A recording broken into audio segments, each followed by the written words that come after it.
You could have a gorgeous wedding planned in less than 24 hours by a group of Highlanders. I think if fighting the English redcoats doesn't work out, these guys have a chance at a second career. This episode is largely a flashback from the wedding that they're in to how things led up to the big event. However, the flashback to Claire's wedding to Frank, I was almost on the floor. Could Frank be any sexier? Telling her to elope when they're on the way to meet his parents, and then telling her that the only family he cares about is the one he has with her. But the show does not dwell on this at all. It's really all about the Jamie and Claire wedding. Because there's really no option left to Claire but to marry Jamie and become a Scot or get sent to an English prison. And after we saw what Captain Blackjack Randall did to her last week, this seems like the best option. Jamie's willing to marry her, although it does take a little bit of convincing and they have to go through all the legal issues. Marriage must be consummated right away, and witnesses must swear that they were present in the building, if not in the room itself.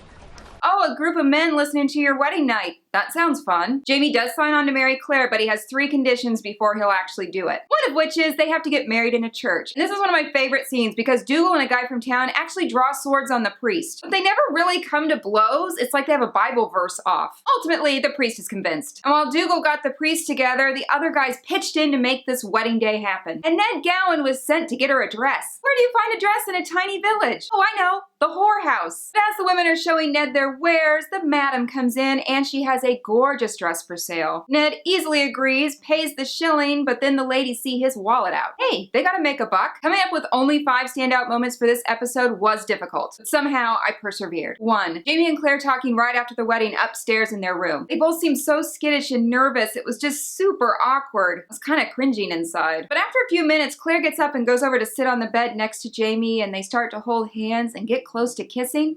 Tell me about your family. The moment for making out is ruined, but it gives way to an evening of drinking and talking until the wee hours of the night, too. So Jamie turns to Murtaugh to talk to him about Claire because he lets him know he's only marrying this one time. And Murtaugh turns sentimental and starts thinking about Jamie's mother and talking about her. Then Murtaugh weaves a tale to explain to Jamie how he thinks Claire is perfect for him. Claire's smile is just as sweet. 3. All the wedded consummation. Finally, Jamie and Claire decide it's time to actually do the deed, and as Jamie is undressing Claire, they don't even get all their clothes off because, well, Jamie's a first-timer. Finally, they give us a break and take off Jamie's shirt.